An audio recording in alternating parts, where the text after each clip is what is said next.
اعوذ باللہ من الشیطان الرجیم بسم اللہ الرحمن الرحیم الحمد للہ رب العالمین الصلاۃ والسلام علی سید الانام محمد وآلہ البررۃ الکرام.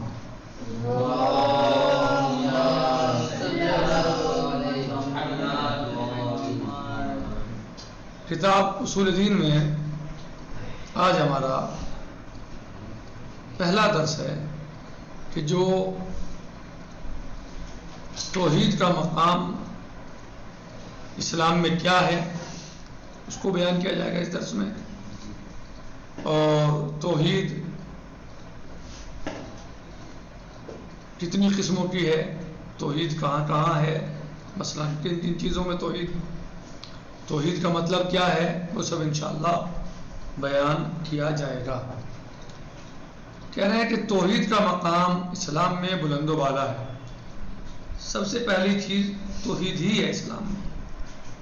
سب سے پہلے توحید, سب سے پہلے توحید یعنی اللہ کو ایک ماننا. سب سے پہلا کام یہ ہے, اس بات کا عقیدہ اور اعتراف کہ اللہ ایک ہے. کہہ رہے توحید کا مقام اسلام میں بلند و بالا ہے. علماء نے توحید کو عبادت و صفات اور افعال میں تقسیم کیا ہے.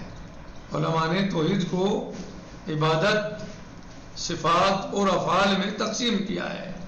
لیکن ہم کو یہ دیکھنا ہے کہ ہم کس قدر توحید سے آگاہی رکھتے ہیں. ہمیں کیا دیکھنا ہے کہ ہم کس قدر توحید سے آگاہی رکھتے ہیں, توحید کے بارے میں ہم کتنا جانتے ہیں. صحیح.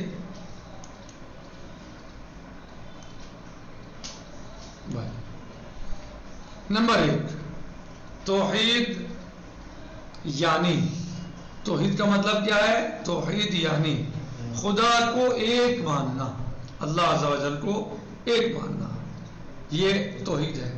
اور خدا کے ایک ہونے پر یقین اور ایمان رکھنا اور تمام طاغوتی طاقتوں کا انکار کرنا. توحید نمبر 1, توحید یعنی اللہ کو ایک ماننا اور خدا کے ایک ہونے پر یقین اور ایمان رکھنا اور تمام طاغوتی طاقتوں کا انکار کرنا. نمبر 2, توحید یعنی تمام دنیاوی طاقتوں سے رابطہ توڑ کر ایک خدا سے رابطہ رکھنا. تمام دنیاوی طاقتوں سے رابطہ توڑ کر ایک خدا سے رابطہ رکھنا, ایک اللہ سے رابطہ رکھنا. اور خدا نے جن کی اطاعت کا حکم دیا ان کے حکم کو ماننا. اللہ عز و جل نے جن کی اطاعت کے لیے کہا ہے, حکم دیا ہے, ان کی بات کو یا حکم کو ماننا. کہہ رہے ہیں کہ نمبر 3, توحید یعنی خدا کو اپنا حاکم تسلیم کرنا اور خود کو اس کا بندہ ماننا. توحید یعنی خدا کو اپنا حاکم تسلیم کرنا اور اپنے آپ کو اس کا بندہ ماننا. نمبر 4, توحید یعنی انسان کو اپنے اندر اور باہر کے تمام بتوں کو توڑ کر اس کے سامنے سر نیاز خم کرنا, یعنی اللہ کے سامنے سر نیاز خم کرنا. بت سے مراد وہ نہیں جو مٹی کے ہوتے ہیں صرف, بلکہ چاہے وہ بت طلب مال ہو, وہ بت یعنی مال کی طلب ہو, مال کی چاہت ہو, یا مقام کی, عہدے اور منصب کی. بت سے مراد سے وہ بت نہیں ہے کہ جو مثلا جو مٹی کے بنتے ہیں, نہیں, بلکہ جو طلب مال ہے انسان کے دل میں, نفس میں, خواہشات میں, مال کا طلب کرنا یا مقام, عہدہ, منصب طلب کرنا, ان سب کو ٹھکرا دینا ہے, ان سب کو اپنے دل سے نکال دینا ہے, باہر کر دینا ہے اور اللہ کی اطاعت اور اس کی فرما برداری کرنا ہے. اس کے حکم کے سامنے اپنے سر کو جھکانا ہے. نمبر 5, توحید یعنی ہر کام خدا کی رضا کے لیے انجام دینا. جو بھی کام آپ انجام دیں وہ اللہ کی رضا کے لیے انجام دیں. یعنی آپ نماز پڑھ رہے ہیں تو اللہ کے لیے ہونا چاہیے, آپ روزہ رکھ رہے ہیں تو اللہ کے لیے رکھنا چاہیے, آپ زکوٰۃ خمس نکال رہے ہیں تو اللہ کے لیے, حج کر رہے ہیں تو اللہ کے لیے. ایسا نہ ہو کہ آپ جو بھی نیک کام انجام دے رہے ہوں آپ اسے اللہ کے بجائے کسی اور کے لیے انجام دے رہے ہوں کہ ہم نماز پڑھیں گے تو لوگ ہمیں نمازی کہیں گے، ہم حج کر لیں گے تو لوگ ہمیں حاجی کہیں گے، صحیح، اور ہمیں لوگ حاجی کہہ کے یاد کریں گے اور بلائیں گے. یہ دماغ میں نیت میں یہ نہیں ہونا چاہیے، بلکہ کیا ہونا چاہیے کہ اللہ نے ہم پہ فرض کیا ہے، ہم اس کی قربت کے لیے اس کام کو انجام دے رہے ہیں، اس کو خوش کرنے کے لیے ہم انجام دے رہے ہیں. تو جو عمل اللہ کے لیے انجام دیا جائے گا وہ قابل قبول ہوگا اور فائدہ بخش ہوگا. اور اگر کسی نے اللہ کے ساتھ کسی دوسرے کو ملا لیا، جسے ریاکاری کہتے ہیں کہ اللہ کے بجائے بندوں کے لیے انجام دینے کا کام، تو اس عمل اور کام کا کوئی فائدہ نہیں ہے، اور نتیجے میں توحید اور ختم ہو جائے گی اس کے یہاں سے. گویا ریاکاری بھی شرک کی ایک قسم ہے، یعنی آپ جو کام اللہ کے لیے کرنا تھا وہ بندوں کے لیے کر رہے ہیں. حج پہ جا رہے ہیں کہ صاحب لوگ ہمیں حاجی کہیں گے، ہمیں حاجی لکھیں گے لوگ. روزہ رکھ رہے ہیں اس لیے کہ لوگ ہمیں کہیں گے بھائی بڑے مومن انسان ہیں، دیکھیے گرمی کے سخت دنوں میں بھی روزہ رکھتے ہیں. صحیح، اگر نیت یہ ہے تو پھر کوئی فائدہ نہیں ہے، یہ ریاکاری ہے، اور ریاکاری شرک کی ایک قسم ہے. وہ چھوٹا ہے، وہ بھی ایک شرک ہی ہے، کیونکہ اللہ کے لیے انجام دینا تھا، آپ نے اللہ کے ساتھ دوسرے کو شریک کر دیا.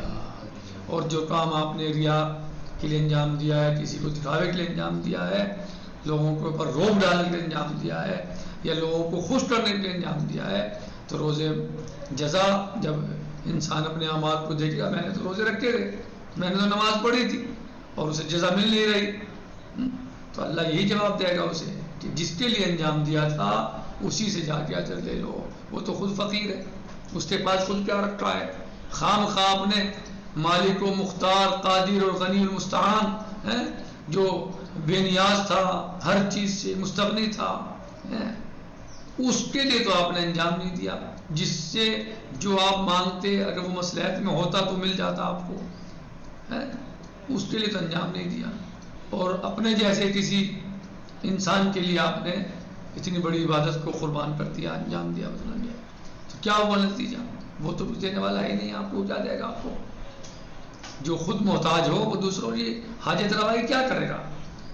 حاجت روائی وہی کر سکتا ہے جو خود قادر اور مختار ہو، محتاج نہ ہو. تو آپ نے کسی دوسرے کے لیے انجام دیا ہے تو لے لو اسی سے جا کے، وہ آپ کو کچھ دے نہیں سکتا. آپ کو دینے والا آپ کا مالک اور خالق تھا، اس کے لیے آپ نے انجام نہیں دیا. صحیح، تو لہٰذا توحید یعنی ہر کام اللہ کی رضا کے لیے انجام دینا چاہیے، اللہ کی خوشنودی کے لیے انجام دینا چاہیے، اللہ کے لیے انجام دینا چاہیے. صحیح. اب توحید کی دلیل کیا ہے؟ کہہ رہے ہیں اگر ہم دنیا کی موجودہ چیزوں کا مشاہدہ کریں، جو چیزیں دنیا میں پائی جاتی ہیں، اگر ہم ان کو دیکھیں، اگر ہم دنیا کی موجودہ چیزوں کا مشاہدہ کریں، نہیں دیکھیں، تو ہم پر یہ بات واضح ہو جائے گی کہ ان کا بنانے والا، ان چیزوں کا بنانے والا اور ان کو وجود میں لانے والا کوئی ایک ضرور ہے. اس لیے بغیر بنانے والے کے اس کا وجود میں آنا مشکل ہے، لہذا اس کا بنانے والا ہونا ضروری ہے. اور اس کو صانع کہتے ہیں. کیا کہتے ہیں؟ صانع، یعنی بنانے والا. جو چیز آپ کو نظر آ رہی ہے، ایسا نہیں ہے وہ خود بن گئی ہے، ایسا نہیں ہے کہ وہ خود ہی سامنے آ گئی بن کے، نہیں، بلکہ اس کو کوئی بنانے والا ہے. صحیح. اور جو بنانے والا ہے اس کو صانع کہتے ہیں. اسی طرح اگر ایک بکری، مرغی، کبوتر یا طوطا کی تصویر بنی ہوئی دیکھیں تو فوراً یہ خیال آئے گا کہ اس تصویر کا بنانے والا کوئی نہ کوئی ہے. تو جب تصویر کا بنانے والا کوئی نہ کوئی ہے، جب اس عمارت کا بنانے والا کوئی ہے، صحیح، جب اس سڑک اور راستے اور ان مشینوں اور دنیا اور چیزوں کا بنانے والا کوئی ہے، صحیح ہے، تو پھر اس پوری کائنات کا بنانے والا بھی کوئی نہ کوئی ہونا چاہیے. یہ کائنات بغیر بنانے والے کیسے بن سکتی ہے؟ لہذا اس کا بنانے والا بھی کوئی ایک ہے. صحیح ہے. تو لہذا انشاءاللہ ہم یہیں پر روکتے ہیں، وقت تمام ہو گیا. یہ باقی انشاءاللہ کل بیان ہوگا اور کل اس کو انشاءاللہ بتایا جائے گا. نکتفی الحاظ المقدار، باقی سیجی غدن انشاءاللہ. والحمد للہ رب العالمین، وصلی اللہ علیہ سیدنا و نبینا محمد وآلہ الطاہرین. السلام علیکم ورحمۃ اللہ وبرکاتہ. فی امان اللہ. خدا حافظ.